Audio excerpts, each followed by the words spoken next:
ಕೇವಲ ಮನಿ ದೊಡ್ಡದು ಕಟ್ಟೋದ್ರಿಂದ ದೊಡ್ಡವ ಅನ್ಸ್ಕೊಳಂಗಿಲ್ಲ, ಚಲೋ ಬಟ್ಟೆ ಹಾಕೊಳ್ಳೋದ್ರಿಂದ ದೊಡ್ಡವ ಅನ್ಸ್ಕೊಳ್ಳೋದಿಲ್ಲ. ಆತ ಒಳ್ಳೆವ ದೊಡ್ಡವ ಅಂತ ಅನ್ಸ್ಕೊಳ್ಳೋದು ಯಾವಾಗ ಅಂದ್ರೆ ಅವ ಮಾಡುವಂತ ಒಳ್ಳೆ ಕಾರ್ಯಗಳಿಂದ ಮಾತ್ರ ಮನುಷ್ಯ ದೊಡ್ಡವಕ್ಕನೆ ಹೊರತಾಗಿ ಕೇವಲ ಬಟ್ಟೆಗಳನ್ನ ಮಾತ್ರ ದೊಡ್ಡದು ಮಾಡಿಕೊಂಡು ಬಂಗಾರ ಹಾಕೊಂಡು ಗಾಡಿ ಒಳಗೆ ಅಡ್ಡಾಡಿದ್ರೆ ಯಾವ ವ್ಯಕ್ತಿಗಳು ದೊಡ್ಡವರಾಗ್ಲಿಕ್ಕೆ ಸಾಧ್ಯ ಇಲ್ಲ.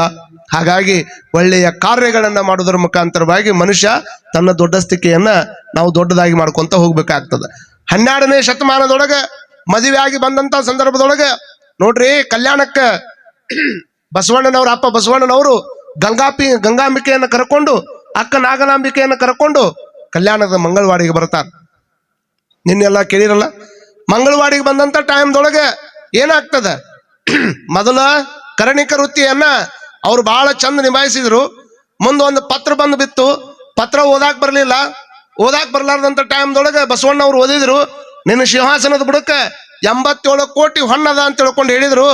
ಅದನ್ನ ತೋರಿಸಿದ ಮೇಲೆ ಹಾಗಾದ್ರೆ ಇಷ್ಟು ದೊಡ್ಡ ಜ್ಞಾನಿಯನ್ನು ನಾವು ಮಗ್ಗಲಾಗಿ ಇಟ್ಟುಕೊಂಡು ಅವ್ರನ್ನ ಕರ್ಣಿಕನಾಗಿ ಇಟ್ಕೊಳ್ಳೋದಕ್ಕಿಂತ ಅವ್ರಿಗೊಂದು ದೊಡ್ಡ ಪೋಸ್ಟ್ ಕೊಡ್ಬೇಕಂತ ತಿಳ್ಕೊಂಡು ಅವ್ರ ಮಠ ಆಶ್ರಯ ಇದ್ರೊಳಗೆ ರಾಜ ಆಶ್ರಯದೊಳಗೆ 12 ಮಂದಿ ಇದ್ರಲ್ಲ, 12 ಮಂದಿ ಮಂತ್ರಿಗಳ ಮೇಲೆ ಪ್ರಧಾನ ಮಂತ್ರಿಯನ್ನಾಗಿ ಬಸವಣ್ಣನವ್ರನ್ನ ನೇಮಕ ಮಾಡಿದರು. ಏನು ತಳಗಿರ್ತಕ್ಕಂಥ ಒಬ್ಬ ವ್ಯಕ್ತಿ ಒಮ್ಮದ ಮಕ್ಕಳ ಮ್ಯಾಗ ಬಂದವನಂದ್ರೆ 12 ಮಂದಿ ಒಳಗೆ ಒಂದಿಷ್ಟು ಸಮಸ್ಯೆ ಚಾಲು ಆಗುದಲ್ಲ. ಒಂದ್ ಸ್ವಲ್ಪ ನೀರು ಹೊಡಿಸ್ಬೇಕ್ರಿಪ್ಪ, ಅದಕ್ಕೆ ಇದು ಡಸ್ಟ್ ಭಾಳ ಆಗ್ತದೆ. ಸ್ವಲ್ಪ ಪ್ರವಚನ ಚಲೋ ಆಗೋಕ್ಕಿಂತ ಮುಂಚೆಗೆ ಒಂದು ಸ್ವಲ್ಪ ನೀರು ಹೊಡಿಸುವಂತ ಪ್ರಯತ್ನ ಮಾಡಿದ್ರೆ ಭಾಳ ಚಲೋ ಆಗ್ತದೆ. ಅಲ್ಲಿ ಬರುವಂತ ದಾರಿ ಒಳಗೆ ಈ ಡಸ್ಟನ್ನ ಭಾಳ ಎಲ್ಲರಿಗೂ ಸಮಸ್ಯೆ ಮಾಡತ್ತದ. ನಿಮ್ಗೆ ಏನು ಅನಿಸ್ತತಿ, ಇದೇನ್ರಿಪ್ಪ ಅಜ್ಜಾರ್ ಹೊಳ ಕೆಮ್ತಾರಲ್ಲ ಅಂತ ಅನಿಸ್ಬೋದು. ನೀವು ಮೊದಲ ಕೆಮ್ಮು ಹೋಗುವಲ್ಲು, ಅದ್ರಾಗ ಅಲ್ಲಿಂದ ಡಸ್ಟ್ ಬರ್ತೈತಲ್ಲ ಡೈರೆಕ್ಟ್ ನಾವು ಮತ್ತೆ ತಾಸುಗಟ್ಲೆ ಹೇಳ್ಬೇಕಲ್ಲ, ನಮಗ ಬರ್ತೈತೆ ಅದು. ಕುಂದರು ಪಿಂಟು, ಇವು ಹೆಚ್ಚು ಓಡಾಡ್ತಾವ್ರಿ, ಯಾವ ಇದ್ರೆ ಹೆಚ್ಚಾಗಿದ್ರು ಕೊಡ್ರಿ, ನಮ್ಮ ಮಟ್ಟಕ್ಕೆ ಹೋಯ್ತೀವಿ ಅವನ್ನ. ಕೇಳಪ್ಪ ಇಲ್ಲೇ ಚಂದ ಕೂತ್ಕೊಂಡು ಎಷ್ಟು ಮಂದಿ ಕರ್ಕೊಂಡ್ ಬಂದೀವಿ ಮುಖ್ಯ ಅಲ್ಲ, ಅವ್ರನ್ನ ಚಂದ ಕುಂದರ್ಸೋದು ಕೂಡ ಅಷ್ಟೇ ಮುಖ್ಯ. ದಯಮಾಡಿ ಆ ಹುಡುಗರಿಗೆ ಒಂದು ಸ್ವಲ್ಪ ಓಡಾಡಕ್ ಬಿಡಬೇಡ್ರಿ. ನೋಡ್ರಿ, ವಿಚಾರ ಮಾಡ್ಕೊಳ್ರಿ. ಯಾವಾಗ ಬಸವಣ್ಣನವರು ಆ ಕಲ್ಯಾಣಕ್ಕೆ ಬರ್ತಾರ, ಕಲ್ಯಾಣಕ್ಕೆ ಬಂದ ಮೇಲೆ ಒಂದು ಅದ್ಭುತವಾಗಿರ್ತಕ್ಕಂಥ ದೊಡ್ಡ ಹುದ್ದೆನ ಅವ್ರು ಸಿಗ್ತದ.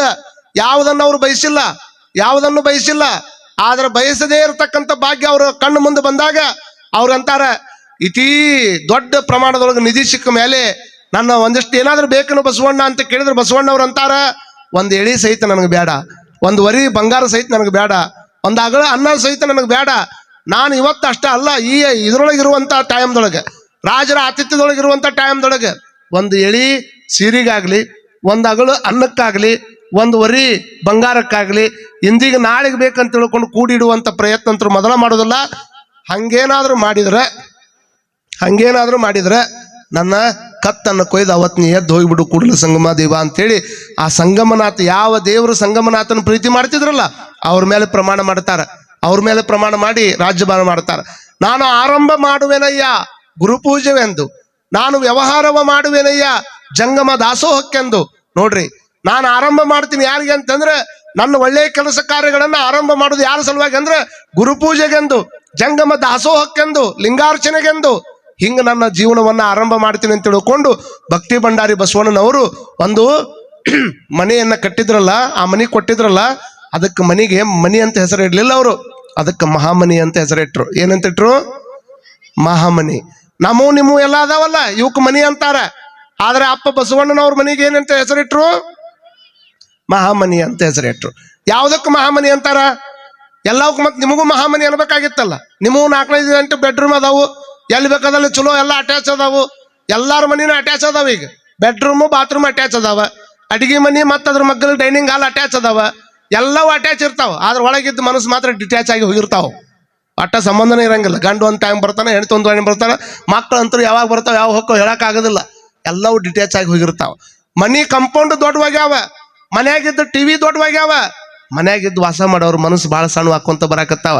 ಎಷ್ಟು ಮಂದಿ ಇಲ್ಲಿ ಕುಂತವ್ರು ಕರೆ ಹೇಳ್ರಿ, ಒಂದು ದಿವಸನು ಬಿಡ್ಲಾರ್ದಂಗೆ ನಾವು ಮುಂದೆ ಕುತ್ಕೊಂಡು ಇರೋದು ಒಂದಾರ ಹೊಟ್ಟೆ ಇರುವಲ್ಲಕ್ಕ ಇದರ ಬದ್ರ ಕುತ್ಕೊಂಡು ಮಕ್ಕಳನ್ನ ಕುಂದಿರ್ಸ್ಕೊಂಡು ಊಟ ಮಾಡ್ತೀವಿ ಅನ್ನುವಂಥದ್ದು ನಿಮ್ಗೆ ಧಾರಾವಾಹಿ ಚಿಂತೆ, ಅವ್ರ ಹೊರಗೆ ಅಡ್ಡಾಡಿ ಬರೋ ಚಿಂತೆ, ನಿಮ್ಮ ಮಕ್ಕಳಿಗೆ ಹೊರಗೆ ದಾಬಾದಾಗ ಊಟ ಮಾಡಿ ಬರೋ ಚಿಂತೆ. ಹಿಂಗಾದಾಗ ಹೆಂಗೆ ಬರಾಕತ್ತದ ಹೇಳಿ ನೋಡೋಣ. ಅದಕ್ಕೆ ಮನಿ ಅಂತಾರ. ನಿಮ್ಮ ಮನಿಗೆ ಮನಿ ಯಾಕಂತಾರಂದ್ರೆ ಯಾವ್ದಕ್ಕೆ ಕಿಡಿಕಿ ಐತಿ, ಯಾವ್ದಕ್ಕೆ ಬಾಗಿಲು ಐತಿ, ಅದಕ್ಕೆ ಮನಿ ಅಂತಾರ. ಯಾವ್ದಕ್ಕೆ ಕಿಡಿಕಿ ಇಲ್ಲ, ಯಾವ್ದಕ್ಕೆ ಬಾಗಿಲಿಲ್ಲ, ಅದಕ್ಕೆ ಮಹಾಮನಿ ಅಂತಾರ. ಬಪ್ಪ ಬಸವಣ್ಣನವರ ಮಹಾಮನಿಗೆ ಯಾವ್ದು ಬಾಗಿಲಿರ್ಲಿಲ್ಲ, ಯಾವ್ದು ಕಿಟಕಿ ಇರ್ಲಿಲ್ಲ. ಕಿಟಕಿ ಬಾಗಿಲ ಇರದೇ ಇರತಕ್ಕಂತಹ ಒಂದು ಅದ್ಭುತವಾಗಿರ್ತಕ್ಕಂಥ ಮನೆಯನ್ನು ಕೊಟ್ಟರು. ಆ ಮನಿಗೆ ಮಹಾಮನಿ ಅಂತ ಹೆಸರು ಇಟ್ಟುಕೊಂಡ್ರು. ಹೆಸರು ಇಟ್ಟುಕೊಂಡ ನಂತರದಲ್ಲಿ ಒಂದು ಸಂದೇಶವನ್ನು ಕೊಡ್ತಾರೆ ಅಪ್ಪ ಬಸವಣ್ಣನವ್ರು. ಏನು ಸಂದೇಶ ಕೊಟ್ಟರು? ನಮ್ಮ ಅಧಿಕಾರ ಬಂದ ಮೇಲೆ ಅಧಿಕಾರವನ್ನು ದುರುಪಯೋಗ ಮಾಡ್ಕೊಳ್ಳೋರು ರಗಡ ಮಂದಿ ಅದಾರ. ಸಣ್ಣ ಅಧಿಕಾರಕ್ಕೆ ಹೋದ್ವಿ ಅಂದ್ರೆ ನೋಡ್ಬೇಕು ಅವ್ರ ಆಟನ. ಅಂತವೆಲ್ಲ ಆಗೋದಿಲ್ಲ ಬಿಡು ಅಂತ ತಿಳ್ಕೊಂಡು ನಮ್ಮ ಅಧಿಕಾರವನ್ನು ತೆಗೆದುಕೊಂಡು ದುರುಪಯೋಗ ಮಾಡ್ಕೋತೀವಿ. ಸಣ್ಣ ಅಧಿಕಾರವನ್ನು ದುರುಪಯೋಗ ಮಾಡ್ಕೊಳ್ಳೋರು ಮಧ್ಯದೊಳಗೆ ಅಂತ ಪ್ರಧಾನಮಂತ್ರಿ ಜಾಗದಾಗ ಕುಂತಿರ್ತಕ್ಕಂಥ ಅಪ್ಪ ಬಸವಣ್ಣನವರು ತಮ್ಮ ಅಧಿಕಾರ ಬಂದೈತೆ ಅಂತ ತಿಳ್ಕೊಂಡು ದರ್ಪವನ್ನ ತೋರಲಿಲ್ಲ, ಯಾರಿಗಿನ್ನೂ ಸಹಿತ ಅನ್ಯಾಯದ ಮಾತುಗಳನ್ನ ಆಡ್ಲಿಲ್ಲ. ಅವ್ರೊಳಗೆ ಕರುಣ ಎಷ್ಟಿತ್ತು ಅಂದ್ರೆ ಸಣ್ಣ ವಯಸ್ಸಿನೊಳಗೆ ಮಿಡಿತಿತ್ತದು. ಏನಾದ್ರೂ ಮಾಡಬೇಕು, ಯಾರು ಏನಿಲ್ಲ ಅಂತ ಬರ್ತಾರ ಅವ್ರು ಸಹಾಯ ಮಾಡುವಂತ ಪ್ರಯತ್ನ ಮಾಡ್ತಾರ. ಯಾರು ಕಣ್ಣೀರು ಅಳ್ಕೊಂತ ಬರ್ತಾರ ಅವ್ರು ಕಣ್ಣೀರು ಒರೆಸುವಂತ ಪ್ರಯತ್ನ ಮಾಡ್ತಾರ. ಜಗತ್ತಿನೊಳಗೆ ಯಾರು ದೊಡ್ಡವ್ರಾಕಾರ ಅಂತಂದ್ರ ತಲೆಯಾಗಿಟ್ಕೊಳ್ರಿ, 3 ತರದ ಜನ ಅದಾರ ಜಗತ್ನ್ಯಾಗ. ಒಂದು ಕಣ್ಣೀರು ಬರಸವ್ರು, ಅಂದ್ರೆ ಕಣ್ಣೀರು ಬರೋದಕ್ಕೆ ಕಾರಣ ಅದವ್ರು. ಇನ್ನು ಕೆಲವು ಮಂದಿ ಕಣ್ಣೀರು ಒರೆಸವ್ರು. ಕೆಲವು ಮಂದಿ ಕಣ್ಣೀರು ಬರಸವ್ರದಾರ, ಕೆಲವು ಮಂದಿ ಕಣ್ಣೀರು ಬರಸವ್ರದಾರ, ಕೆಲವು ಮಂದಿ ಕಣ್ಣೀರು ಒರೆಸವ್ರದಾರ. ಅದಕ್ಕೆ ಕೆಲವು ಮಂದಿ ಕಣ್ಣೀರಿಗೆ ಬರೋದಕ್ಕೆ ಕಾರಣ ಆದವ್ರು ಇರ್ತಾರ. ಕಣ್ಣೀರಿಗೆ ಬರೋದಕ್ಕೆ ಕಾರಣ ಯಾರಾಗ್ಯಾರ ಅವ್ರನ್ನ ಯಾರು ನೆನಪನಾಗ ಇಟ್ಕೊಳಂಗಿಲ್ಲ. ಕಣ್ಣೀರು ಬರ್ಸೋದಕ್ಕೆ ಯಾರು ಕಾರಣ ಆಗ್ಯಾರ ಅವ್ರನ್ನ ಯಾರು ನೆನಪನಾಗ ಇಟ್ಕೊಳಂಗಿಲ್ಲ. ಯಾರು ಕಣ್ಣೀರನ್ನು ಒರೆಸುವಂತ ಪ್ರಯತ್ನ ಮಾಡ್ತಾರ ಅವ್ರನ್ನ ಮಾತ್ರ ಜಗತ್ತು ಬಹಳ ಚಂದ ನೆನಪನಾಗ ಇಟ್ಕೋತೈತೆ ಅನ್ನುವಂಥದ್ದನ್ನು ತಲೆಯಾಗಿ ಇಟ್ಕೊಳ್ಬೇಕು. ಮತ್ತೆ ಅಳಸವ್ರು ನೀವ ಒರೆಸವ್ರು ನೀವ್ ಆದ್ರೂ ಅಂತವ್ರಿಗೆ ತಲೆಯಾಗಿ ಇಟ್ಕೊಳಂಗಿಲ್ಲ. ಮತ್ತೆ ಮಂದಿ ಮುಂದೆ ಒರೆಸ್ದಂಗೆ ಮಾಡೋದು, ಮಂದಿ ಇಲ್ಲಾರ್ದಂಗ ಕಣ್ಣೀರು ಬರೋದಕ್ಕೆ ಕಾರಣ ಆದ್ರೆ ಏನ್ ಮಾಡ್ತೀರಿ? ಹಂಗಾದ್ರೆ ಆಗೋದಿಲ್ಲ.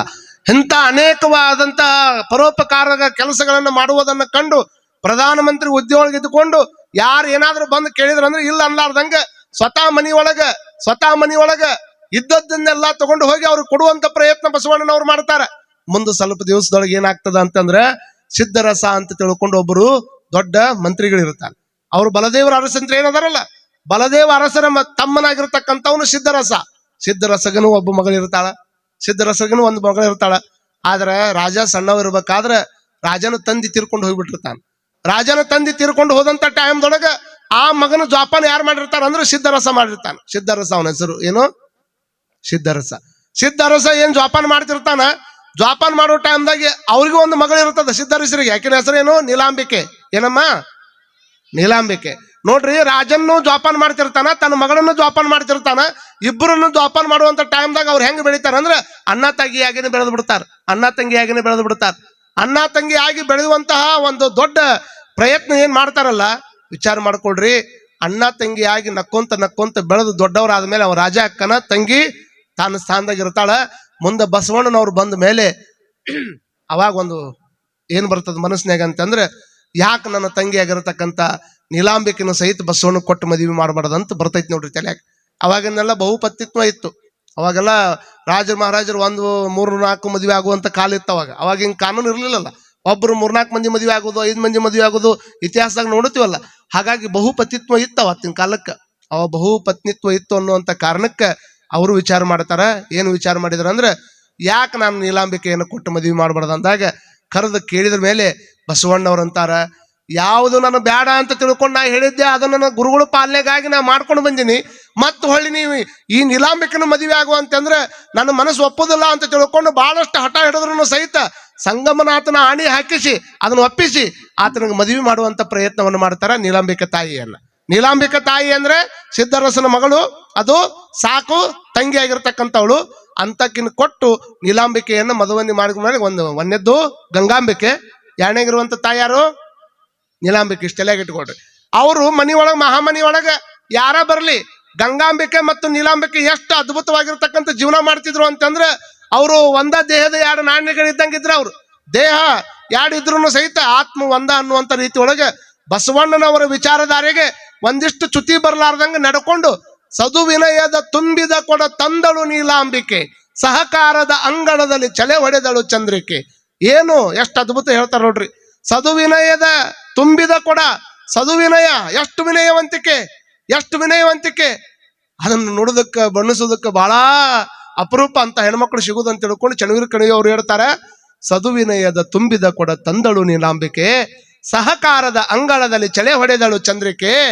ಎಷ್ಟು ಅದ್ಭುತವಾಗಿ ಅದನ್ನು ಬರೆದಾರ ಪದ್ಯ ಅಂತಂದ್ರೆ, ಸದುವಿನೇ ತುಂಬ್ಕೊಂಡು ಬಂದ್ಲು, ಸಹಕಾರ ಅನ್ನುವಂಥದ್ದು ಕೊಟ್ಲು.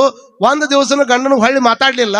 ಅವರಿಬ್ರು ಅಡ್ಜಸ್ಟ್ಮೆಂಟ್ ಹೆಂಗಿತ್ತು ಅಂತಂದ್ರೆ, ಯಾರೇ ದಾಸೋಹಕ್ಕೆ ಬಂದ್ರು ಸಹಿತ ಒಬ್ಬರು ಉಗ್ರಾಣ ನೋಡ್ಕೊಳ್ಳೋರು, ಇನ್ನೊಂದು ದಾಸೋಹದ ವ್ಯವಸ್ಥೆ ನೋಡ್ಕೊಳ್ಳೋರು. ಇಬ್ರು ಒಬ್ಬರಿಗೊಬ್ಬರು ಹೊಂದಾಣಿಕೆಯಾಗಿ ಅಲ್ಲಿ ಬರ್ತಕ್ಕಂಥ ಮಹಾಮನೆಗೆ ಬರುವಂತ ಎಲ್ಲ ಅತಿಥಿಗಳಿಗೆ ಪ್ರಸಾದವನ್ನು ಉಣಿಸುವಂತ ಕೆಲಸವನ್ನ ಗಂಗಾಂಬಿಕೆ ನೀಲಾಂಬಿಕೆ ಮಾಡ್ತಿದ್ರಲ್ಲ. ಒಂದು ದಿವಸ ಏನ್ ಪ್ರಸಂಗ ಆಯ್ತು ಅಂತಂದ್ರೆ, ಮಲ್ಕೊಂಡಿದ್ರಿ. ಮಲ್ಕೊಂಡುವಂತ ಸಂದರ್ಭದೊಳಗೆ ಅನೇಕ ರೀತಿಯಾಗಿರ್ತಕ್ಕಂತಹ ಎಲ್ಲಾ ಸುದ್ದಿ ಹೋಗ್ಬಿಟ್ಟಿತ್ತಲ್ಲ. ಬಸವಣ್ಣನವರು ನೀಲಾಂಬಿಕೆಯವರು ಹಿಂಗ್ ಹೋಗ್ಬೇಕನ್ನಂತ ಸಂದರ್ಭದೊಳಗೆ ನೀಲಾಂಬಿಕೆಯವ್ರ ಕಿವಿಯೊಳಗೆ ಓಲೆಗಳಿರ್ತಾವ. ಓಲೆಗಳು ಅದನ್ನ ಯಾರಾದ್ರೂ ನೋಡ್ತಾರೆ. ಈಗ ನೀವು ಬಹಳಷ್ಟು ಮಂದಿ ಬಂಗಾರ ಹಾಕೊಂಡ್ ಬಂದಿರ್ತೀರಿ, ಅದನ್ನ ಇನ್ನೊಬ್ಬರು ನೋಡ್ತಾರ. ನಾವು ಅಂತ ಬಂಗಾರವನ್ನು ತಗೋಬೇಕಂತ ಅವ್ರಿಗೆ ಇನ್ಸ್ಪೈರ್ ಆಕೈತಿ. ಹಂಗ ನೀಲಾಂಬಿಕೆ ಕಿವಿಯೊಳಗಿರ್ತಕ್ಕಂಥ ಓಲೆಗಳನ್ನ ನೋಡಿರ್ತಕ್ಕಂಥ ಒಬ್ಬ ಹೆಣ್ಮಗಳು ತನ್ನ ಗಂಡ ಹೋಗಿ ಹೇಳಿದ್ಲಂತ, ಏನಾದ್ರೂ ಮಾಡು, ನೀಲಾಂಬಿಕೆಯ ಕಿವಿಯೊಳಗಿರ್ತಕ್ಕಂಥ ಓಲೆಗಳನ್ನ ನಾನು ತಂದು ಕೊಡು ಅಂದ್ಲಕ್ಕಿ. ಅವ್ ಮೊದಲ ಕಳ್ಳಿದ್ದ ಗಂಡ. ಕಳ್ಳಿರ್ತಕ್ಕಂಥ ಗಂಡಗೆ ನೀಲಾಂಬಿಕೆ ಕಿವಿಯೊಳಗಿರ್ತಕ್ಕಂಥ ಓಲೆಗಳನ್ನು ತಂದು ಕೊಡು ಅಂತ ಅಂದಾಗ, ಹೆಂಡತಿ ಇಚ್ಛಾ ಪೂರ್ಣ ಮಾಡ್ಬೇಕನ್ನುವಂತ ಕಾರಣಕ್ಕೆ ಆಯ್ತು ಹೇಗಾದ್ರೂ ಮಾಡಿ ಅದನ್ನ ತಂದು ಕೊಡ್ತೀನಿ, ಯಾಕಂದ್ರೆ ನೃತ್ಯ ಕಳ್ಳತನ ಐತಿ, ಹೆಂಗರ ಕಳ್ಳತನ ಮಾಡಿ ಆ ಓಲೆಗಳನ್ನ ನೀನು ತಂದು ಕೊಡ್ತೀನಿ ಅಂತ ತಿಳ್ಕೊಂಡು ಮಾತು ಕೊಟ್ಟ. ಅನುಭವ ಏನು ಮಹಾಮನಿ ಇತ್ತಲ್ಲ, ಮಹಾಮನಿ ಬರ್ಬೇಕಾದ್ರೆ ಒಂದು ಕಂಡೀಷನ್ ಇತ್ತು. ಎಲ್ಲರೂ ಹೆಂಗ್ ಬೇಕಾದಂಗೆ ಬರಂಗಿಲ್ಲ ಮಹಾಮನ್ಯಾಗ. ಇದು ಬಹಳ ಮಹತ್ವ ತಿಳ್ಕೊಬೇಕು ನೀವು. ಮಹಾಮನಿಗೆ ಬರ್ಬೇಕಾದ್ರೆ ಒಂದು ವ್ಯವಸ್ಥೆ ಇತ್ತು. ಏನು ವ್ಯವಸ್ಥೆ? ಹಣಿ ಮೇಲೆ ಭಸ್ಮ ಇರ್ಬೇಕು. ಏನಿರ್ಬೇಕು? ಹಣಿ ಮೇಲೆ ಭಸ್ಮ ಇರ್ಬೇಕು, ಕೊರಳಾಗ ಲಿಂಗ ಇರ್ಬೇಕು, ಮಾಡೋದಕ್ಕೆ ಒಂದು ಕಾಯಕ ಇರ್ಬೇಕು. ಇವು ಮೂರು ಇದ್ದವ್ರು ಮಾತ್ರ ಮಹಾಮನಿ ಒಳಗೆ ಪ್ರವೇಶ ಇರ್ತಿತ್ತಲ್ಲೇ. ಕಂಡವರು ಹಂಗ ಬರ್ತೀವಿ ಹೋಗ್ತೀವಿ ಅಂದ್ರೆ ಹಂಗಿಲ್ಲ. ಹಣಿ ಮೇಲೆ ಭಸ್ಮ ಇರ್ಬೇಕು, ಕೊರಳಾಗ ಏನಿರ್ಬೇಕಮ್ಮ? ಲಿಂಗ ಇರಬೇಕು. ಹಣಿ ಮೇಲೆ ಭಸ್ಮ, ಕೊರಳಾಗ ಲಿಂಗ, ಮಾಡೋದಕ್ಕೊಂದು ಕಾಯಕ. ಇಷ್ಟಿದ್ರು ಮಾತ್ರ ಅಲ್ಲಿ ಇದ್ರೊಳಗೆ ಬರುವಂತ ಒಂದು ವ್ಯವಸ್ಥೆ ಇರ್ತಿತ್ತು. ಅವ ಅಂದ, ಮತ್ ಇದನ್ನೆಲ್ಲ ಹಾಕೊಂಡು ಎಲ್ಲಿ ಹೋಗ್ಬೇಕಂತ ತಿಳ್ಕೊಂಡು, ರಾತ್ರಿ ಹೆಂಗಾರ ಮಾಡಿ ಹೋಗಬೇಕಂತ ತಿಳ್ಕೊಂಡು ಅಲ್ಲೇ ಇರತಕ್ಕಂಥ ಒಂದು ಕಲ್ಲು ತಗೊಂಡ, ಕಲ್ಲಿಗೆ ಅರಿವಿ ಕಟ್ಟಿದ. ಅರಿವಿ ಕಟ್ಟಿ ಅದನ್ನ ಕೊಳ್ಳ ಕಟ್ಕೊಂಡು ಇದರ ಲಿಂಗ ಅಂತ ತಿಳ್ಕೊಂಡು ಒಳಗೆ ಬಂದ. ಮನಿ ಮೇಲೆ ಭಸ್ಮ ಭಸ್ಮ ಹೊಡ್ಕೊಂಡು, ಯಾಕಂದ್ರೆ ಯಾರ ಪಟ್ನ ಕೇಳಿದ್ರೆ ಅಲ್ಲೇನು ರಾತ್ರಿ ಬರಬೇಕು, ರಾತ್ರಿ ಬರಬಾರ್ದು ಹಿಂಗೇನಿರ್ಲಿಲ್ಲ ಆ ಮಹಾಮನಿಗೆ. ಅದಕ್ಕೆ ಅದು ಮಹಾಮನಿ ಅಂತಾರ. ನಮ್ಮ ರಾತ್ರಿ 10 ಆತಂದ್ರೆ ಕದಾ ಮುಚ್ಕೊಂಡು ಕುಂದಿರ್ತೀವಿ ನಾವು. ಕದಾ ಮುಚ್ಕೊಂಡು ಹೊರಗೆ ಒಂದು ನಾಯಿ ಇಟ್ಟು, ನಾಯಿಗಳಿವೆ ಎಚ್ಚರಿಕೆ ಇರೋದು. ಹೊರಗೆ ಒಂದ ನಾಯಿ ಇರ್ತೈತಿ. ಆದ್ರೆ ಬೋರ್ಡ್ ಏನ್ ಹಾಕಿರ್ತೀರಿ? ನಾಯಿ ಕಟ್ಟಿದ್ ಒಂದು ಬೋರ್ಡ್ ಹಾಕೋದೇನು? ನಾಯಿಗಳಿವೆ. ಒಂದ ನಾಯಿ ಕಟ್ಟಿ ಮತ್ತೆ ಗಳಿವೆ ಅಂತಂದ್ರೆ ಒಂದ್ ಒಳಗೈತಿ, ಒಂದು ಉಳ್ಕಿದ್ ಒಳಗದಾವ ಅಂತ ತಿಳ್ಕೊಬೇಕು. ಹೆಂಗದನ್ನ ವಿಚಾರ ಮಾಡ್ಕೋಬೇಕಲ್ಲ. ಹಿಂದಿನ ಕಾಲದೊಳಗ ನಾಯಿ ಒಳಗೆ ಬರ್ತಾವ ಅಂತ ತಿಳ್ಕೊಂಡು ಮನುಷ್ಯರ ಮನಿ ಕಾಡ್ತಿದ್ರು. ಹಿಂದಿನ ಕಾಲದೊಳಗ ನಾಯಿ ಒಳಗೆ ಬರಬಾರ್ದು ಅಂತ ತಿಳ್ಕೊಂಡು ಮನುಷ್ಯರ ಮನಿ ಕಾಯ್ತಿದ್ರು. ಇವತ್ತಿನ ಕಾಲ ಏನಾಗೈತಿ, ಮನುಷ್ಯರ ಒಳಗೆ ಬರಬಾರ್ದು ಅಂತ ತಿಳ್ಕೊಂಡು ನಾಯಿಗೆ ತೊಗೊಂಬಂದು ಕಾವಲಿಗೆ ಇಟ್ಕೊಂಡು ಕುಂತೀವಿ ನಾವು. ಇದು ನಮ್ಮ ವ್ಯವಸ್ಥೆ ಇವತ್ತಿನ ದಿನಮಾನದ್ದು. ಹಿಂದಿನ ಕಾಲದೊಳಗ ಆಕಳನ್ನ ಮನ್ಯಾಗ ಇಟ್ಕೊಂಡು ಜೋಪಾನ ಮಾಡ್ತಿದ್ರು. ನಾಯಿ ರೋಡ್ ಮೇಲೆ ಮಕ್ಕೊಂತಿದ್ದು. ಇವತ್ತು ಆಕಳ ರೋಡ್ ಮೇಲೆ ಮಕ್ಕೊಳಕತ್ತಾವ, ನಾಯಿ ಮನ್ಯಾಗ ಮಕ್ಕೊಳಕತ್ತಾವ. ಎಂತಿಂತ ನಾಯಿ ತಗೊಂಬಂದಾರಂತ ಮಾಡ್ರಿ ನೀವು. ನಾಯಿ ಬಗ್ಗೆ ಕೆಟ್ಟ ಅಂತ ಹೇಳಕತ್ತಿಲ್ಲ. ಒಂದು ಪ್ರಾಣಿಗೆ ಬಹಳಷ್ಟು ಪ್ರಾಶಸ್ತ್ಯ ಕೊಡ್ತೀವಿ, ಇನ್ನೊಂದು ಪ್ರಾಣಿಯನ್ನ ನಮ್ಗೆ ಬೇಕಾಬಿಟ್ಟಿ ಮಾಡ್ತೀವಿ. ಒಂದು ಆಕಳವನ್ನ ನಮ್ಮ ಮನಿ ಒಳಗೆ ಇಟ್ಕೊಂಡ್ರೆ ಒಬ್ರು ಡಾಕ್ಟರ್ ಇಟ್ಕೊಂಡಂಗ ತಲೆಗೆ ಇಟ್ಕೊಳ್ರಿ ನೀವು. ಒಂದು ಚಲೋ ಜವಾರಿ ಆಕಳ ನಮ್ಮ ಮನ್ಯಾಗ ಐತಂದ್ರ, ಒಬ್ಬ ಚಲೋ ಡಾಕ್ಟರ್ ಮನ್ಯಾಗ ಇದ್ದಂಗ ತಲೆಗೆ ಇಟ್ಕೊಳ್ರಿ. ಅದ್ರ ಮೇಲೆ ಸುಮ್ಮನೆ ಕೈಯಾಡಿಸಿದ್ರು ಸಾಕು. ಜವಾರಿ ಆಕಳದ ಮೇಲೆ ಸುಮ್ಮನೆ ಒಂದಿಷ್ಟು ಮೈ ಕೈಯಾಡಿಸ್ಕೊಂತಿದ್ದು ಬಿಟ್ರೆ BP ತನ್ನಂಗ್ ತಾನ ಅಗದಿ ಹತೋಟಿಗೆ ಬಂದ್ ನಿಂದಿರ್ತದ. ಅದೇನು ಉಸಿರಾಟ ಮಾಡ್ತದಲ್ಲ, ಆ ಉಸಿರಾಟದ ಹೊಗೆ ನಮ್ಮ ಮನಿ ಒಳಗೆ ಬಂತು ಅಂದ್ರೆ ಎಷ್ಟೋ ಸಣ್ಣ ಸಣ್ಣ ಕ್ರಿಮಿ ಕೀಟಗಳು ನಾಶ ಆಗಿ ಹೋಗ್ತಾವ. ಅದು ಹಾಕುವಂತ ಸಗಣಿ ಏನೈತಿಲ್ಲ, ಅದನ್ನ ತಗೊಂಡು ಮನಿ ಸಾರಿಸಿದ್ರೆ ಯಾವ ಜೀವ ಜಂತುಗಳನ್ನು ಬರ್ತಿದ್ದಿಲ್ಲ. ಇಷ್ಟ ಹಾಕೊಂಡ ಒಂದು ಆಕಳದೊಳಗೆ ದೊಡ್ಡ ಮಹತ್ವ ಅದ. ಅದ್ರ ಹಾಲಿನೊಳಗ ನೋಡ್ರಿ, ಜವಾರಿ ಆಕಳದ ಮೈಯಾಗ ಅಚ್ಚರ ಬಂಗಾರ ಅಂತಿದ್ರು ಹಿಂದಿಲ್ ಹಿರಿಯರು. ಬಂಗಾರ ಅಂದ್ರೇನು? ಆ ಬಂಗಾರದಷ್ಟು ತಾಕತ್ತಿನ ಎಲ್ಲಾ ವ್ಯವಸ್ಥೆ ಅದ್ರೊಳಗೆ ಇರ್ತಿತ್ತು ಅಂತ ತಿಳಿಯಾಗಿಟ್ಕೊಳ್ಬೇಕು. ಜವಾರಿ ಆಕಳದಿಂದ ತಯಾರಾಗಿರುವಂತ ತುಪ್ಪ ಏನೈತಲ್ಲ, ಆ ತುಪ್ಪದಾಗಿರುವಂತ ದೊಡ್ಡ ಶಕ್ತಿ ಮತ್ತೆ ಎದುರಾಗಿರಕ್ ಸಾಧ್ಯನೇ ಇಲ್ಲ. ಯಾಕಂದ್ರೆ ಕೊಲೆಸ್ಟ್ರಾಲ್ ಹೆಚ್ಚಾಗೋದು ಎದರಿಂದ? ಎಣ್ಣೆಯಿಂದ ಆಗ್ತದ. ಕರದ ದಿನಸ ಏನ್ ತಿಂತೀವಲ್ಲ ಅದರಿಂದ ಆಗ್ತದೆ. ಆದ್ರೆ ಚಲೋ ತುಪ್ಪ ಉಂಡ್ರೆ ಕೊಲೆಸ್ಟ್ರಾಲ್ ಕಮ್ಮಿ ಮಾಡ್ತದ ಅಂತ ತಿಳ್ಕೊಂಡು ಹೇಳ್ತಾರ. ಇಷ್ಟಾಕುಂಡ ಪರೋಪಕಾರಿಯಾಗಿರ್ತಕ್ಕಂಥ ಆಕಳವನ್ನ ನಾವು ತಲೆಯಾಗಿಟ್ಕೊಳ್ಬೇಕು. ನಮ್ಮ ಮನ್ಯಾಗ 9 ತಿಂಗಳು ನಮ್ಮನ್ನು ಹೊತ್ತು ಮೆತ್ತು ಒಂದಿಷ್ಟು ಹಾಲು ಕುಡಿಸಿರುವಂತ ತಾಯಿಗೆ ನಾವು ಎಷ್ಟು ಗೌರವ ಕೊಡ್ತೀವಲ್ಲ, ತಾಯಿ ಹಾಲನ್ನ ಕುಡಿಯೋದು ಬಿಟ್ಟ ನಂತರದಲ್ಲಿ ನಾವು ಮತ್ತೆ ಕುಡಿಯೋದು ಯಾರ ಹಾಲು ಅಂದ್ರೆ ಆಕಳದ ಹಾಲು ಕುಡಿತೀವಿ, ಎಮ್ಮೆ ಹಾಲು ಕುಡಿತೀವಿ, ಮತ್ತೆ ಯಾರು ಆಡಿನ ಹಾಲು ಕುಡಿಯೋರು ಇರ್ಬೋದು. ಆದ್ರೆ ಆಕಳದ ಕುಟ್ಟಾಗ ನಮ್ಮ ಸಂಬಂಧ ಹೆಂಗಿರ್ತದಂದ್ರ, ತಾಯಿ ಹಾಲು ಕುಡಿದು ಬಿಟ್ಟ ಮೇಲೆ ಆಕಳದ ಹಾಲು ಕುಡ್ಕೊಂತ ಜೀವನ ಮಾಡ್ಕೊಂತ ಬರ್ತೀವಲ್ಲ, ಇಷ್ಟಾಕೊಂಡ ವರ್ಷ ಅದರ ಹಾಲು ಕುಡಿದು ಅದು ಹಾಲು ಹಿಂಡುವುದಿಲ್ಲ ಅನ್ನೋದು ಗೊತ್ತಾದ ಮೇಲೆ, ಅದು ಇನ್ನ ಹೊರಗೆ ಹೋಗಿ ಮತ್ತೊಂದು ಕರು ಹಾಕುದಿಲ್ಲ ಅನ್ನೋದು ಗೊತ್ತಾದ ಮೇಲೆ ಅದನ್ನ ತಗೊಂಡು ಕಟಗರಿ ಕೊಡುವಂತಹ ಪ್ರಯತ್ನವನ್ನು ಮನುಷ್ಯ ಮಾಡ್ತಾನಂದ್ರೆ, ಹಾಲು ಉಂಡಿದ್ದು ಯಾವತ್ತು ಮನುಷ್ಯಗೆ ಏನು ಅನ್ಸಂಗೇ ಇಲ್ಲೇನು? ಹಾಲು ಕೊಡಂಗಿಲ್ಲ ಅಂದ ಮಾತ್ರಕ್ಕೆ ತಗೊಂಡು ಹೋಗಿ ಕಟಗರಿ ಕೊಡ್ತೀನಿ ಅನ್ನೋದಾದ್ರೆ ಆ ಆಕಳನ್ನು ಪ್ರಶ್ನೆ ಮಾಡ್ತದ, ನಾನು ಇವತ್ತು ಹಾಲು ಕೊಡಂಗಿಲ್ಲ ಅನ್ನೋ ಕಾರಣಕ್ಕೆ ನನ್ನ ಕಟಗರಿ ಕೊಡಾಕತ್ತೀನಿ ಅಂತಂದ್ರೆ, ಇಷ್ಟು ವರ್ಷಗಳ ಕಾಲ ನಾನು ನಿನಗೆ ಹಾಲು ಕೊಟ್ಟಿನಿ, ನನ್ನ ಇವತ್ತು ಕೊಡಂಗಿಲ್ಲ ಅನ್ನುವಂಥ ಕಾರಣಕ್ಕೆ ಕಟಗರಿ ಕೊಡ್ತೀನಿ ಅನ್ನೋದಾದ್ರೆ, ಮತ್ತು ನಿಮ್ಮ ತಾಯಿನೂ ಸಹಿತ ವಯಸ್ಸಾಗೈತಿ, ನಿಮ್ಮ ತಾಯಿನೂ ವಯಸ್ಸಾಗಿ ನಿನಗೆ ಹಾಲು ಕೊಡಿಸೋದು ಬಿಟ್ಟಾಳ, ಮತ್ತು ಅಕ್ಕಿಗೆ ಯಾರು ಕಟಗರಿ ಕೊಡ್ತೀರಿ ಅಂತ ತಿಳ್ಕೊಂಡು ಆ ಆಕಳನ್ನು ಕೇಳುವಂಥ ಪ್ರಶ್ನೆ ಮಾಡ್ತದೆ. ಎಷ್ಟೋ ಮಂದಿ ತಿಳ್ಕೊಬೇಕು, ಕಟಗರಿ ಕೈಯಾಗ ಕೊಟ್ಟು ಆಕಳವನ್ನು ಕಣ್ಣು ಮುಂದನ ನಾವು ಏನಾದರೂ ಮಾಡಿ ಅದನ್ನು ಕೊಲ್ಲುವಂಥ ಪ್ರಯತ್ನ ಮಾಡಿದ್ವಿ ಅಂತಂದ್ರೆ, ಮತ್ತು ಹಾಲು ಕೊಟ್ಟಿರ್ತಕ್ಕಂಥ ಆಕಳನ್ನು ಕಟಗರಿ ಕೈಯಾಗ ಕೊಡ್ತೀವಿ ಅಂತಂದ್ರೆ ವಿಚಾರ ಮಾಡ್ಕೊಳ್ಬೇಕು ನಾವು ಹೇಗಿರ್ಬೇಕು ಅನ್ನುವಂಥದ್ದು. ಇಲ್ಲಿ ಹೇಳಬೇಕಾಗಿರುವಂಥದ್ದು ಏನು ಅಂತಂದ್ರೆ, ನಿಮಗೆಲ್ಲ ಗೊತ್ತಿರಲಿ, ಯಾವಾಗ ಇಂಥ ಸುದ್ದಿ ಬಂತು, ರಾತ್ರಿ ಒಳಗೆ ಹೋಗ್ಬೇಕಾದ್ರೆ ಮನೆ ಒಳಗೆ ಇಲ್ಲೆಲ್ಲ ಬೇಕಂತ ತಿಳ್ಕೊಂಡು ಅವನ ಲಕ್ಷ್ಯ ಏನು, ನೀಲಾಂಬಿಕೆ ತಾಯಿಯ ಕಿವಿ ಮೇಲಿರ್ತಕ್ಕಂಥ ಓಲೆಗಳ ಮೇಲಿತ್ತು. ರಾತ್ರಿ 12 ಗಂಟೆ ಆಗದ, 12 ಗಂಟೆ ಆಯಿತು. 12 ಗಂಟೆ ಆದ ಕೂಡಲೇನ ಎಲ್ಲಿ ನೀಲಾಂಬಿಕೆ ತಾಯಿ ಮಕ್ಕೋತಾಳ ಅನ್ನೋದು ಗೊತ್ತಾಗಿತ್ತು. ಯಾಕಂದ್ರೆ ಹೋಗಿ ಬಂದು ನೋಡ್ಕೊಂಡಿದ್ದ. ಹೋಗಿ ಬಂದು ನೋಡ್ಕೊಂಡಿರ್ತಕ್ಕಂತಹ ವ್ಯಕ್ತಿ ರಾತ್ರಿ 12 ಗಂಟೆಗೆ, ಅವಾಗ ಇಂಥ ಎಲ್ಲ ಲೈಟಿನ ವ್ಯವಸ್ಥೆ ಇರಲಿಲ್ಲಲ್ಲ, ದೀಪ ಇರ್ತಿತ್ತು, ಶಾಂತ ಮಾಡಿ ಮಕ್ಕೊಂಡಿದ್ರು. ಹೋಗಿದವನ ಏನು ಮಾಡಿದ, ಕಿವಿ ಒಳಗಿರ್ತಕ್ಕಂಥ ಓಲೆಗಳಿಗೆ ಕೈ ಹಾಕಿಬಿಟ್ಟ. ಕಿವಿ ಒಳಗಿರ್ತಕ್ಕಂಥ ಓಲೆಗಳಿಗೆ ಕೈ ಹಾಕಿದ ಕೂಡಲೇನ ಅವಾಗ ಕಳ್ಳ ಕಳ್ಳ ಕಳ್ಳ ಕಳ್ಳ ಅಂತ ತಿಳ್ಕೊಂಡು ಚಿರಾಕ್ ಹತ್ಬಿಟ್ರು. ಚಿರಾಕ್ ಹತ್ತಿದ ಕೂಡಲೇನ ಇನ್ನು ತಪ್ಪಿಸ್ಕೊಂಡು ಹೋಗ್ತಾನಂತ ತಿಳ್ಕೊಂಡು ಅವ್ನ ಕೈ ಹಿಡ್ಕೊಂಡ್ರು. ಕಳ್ಳ ಕಳ್ಳ ಅಂದ ಕೂಡಲೇನ ಮಹಾಮನೆಯಾಗಿದ್ದವ್ರೆಲ್ಲರೂ ಜಮಾ ಆಗಿ ಕೈಯಾಗ ಏನು ಹಿಡ್ಕೊಂಡಿದ್ರಲ್ಲ, ಕಿವಿ ಒಳಗೇನು ಓಲೆ ಹಿಡ್ಕೊಂಡಿದ್ನಲ್ಲ, ಹಂಗ ಕೈ ಹಿಡ್ಕೊಂಡು ನಿಂತಿದ್ದ. ಬಸವಣ್ಣನವ್ರು ಒಳಗೆ ಬಂದು ನೋಡ್ತಾರ, ಕಳ್ಳ ಕಿವಿಯೊಳಗೆ ಕಿವಿಯಾಗಿರ್ತಕ್ಕಂಥ ಓಲೆಗಳಿಗೆ ಕೈ ಹಾಕದಂಥ ಟೈಮ್ದೊಳಗೆ ಅಪ್ಪ ಬಸವಣ್ಣನವ್ರು ಅಂದಿರುವಂಥ ಮಾತೆಂತದ್ದು, ಅಲ್ಲ ಕಳ್ಳ ಬಂದು ನನ್ನ ಮನ್ಯಾಗ ಕಳ್ಳತನ ಮಾಡಾಕತ್ತಾನಂತ ಅಪವಾದ ಹೊರಸಕತ್ತಿ ಅಲ್ಲ. ಹೆಂಡತಿಗೆ ಹೇಳ್ತಾರ ಅವರು, ಕಳ್ಳನ ಮನೆಗೊಬ್ಬ ಬಲುಗಳ್ಳ ಬಂದಡೆ, ನಾನೋ ಒಬ್ಬ ಕಳ್ಳದೀನಿ, ನನ್ನ ಮನೆಗೊಬ್ಬ ಕಳ್ಳ ಬಂದಾನಂತ ಹೇಳಕತ್ತಿ ಅಲ್ಲ. ಮನೆ ಹಣಿ ಮೇಲೆ ಭಸ್ಮ ಹಚ್ಕೊಂಡಾನ, ಕೊರಳಾಗ ಲಿಂಗ ಹಾಕೊಂಡಾನ, ಆತ ಕಳ್ಳ ಅಲ್ಲ, ಸಾಕ್ಷಾತ್ ಕೂಡಲ ಸಂಗಮ ಅದಾನ, ಕಿತ್ತು ಕೊಡು ನಿನ್ನ ಬೆಂಡಲಿಯನ್ನು ಕಿತ್ತು ಕೊಡು ಅಂತ ಹೇಳ್ತಾನ. ಕಳ್ಳನ ಮನೆಗೊಬ್ಬ ಬಲುಗಳ್ಳ ಬಂದರೆ ಕೂಡಲ ಸಂಗಮ ದೇವನಲ್ಲ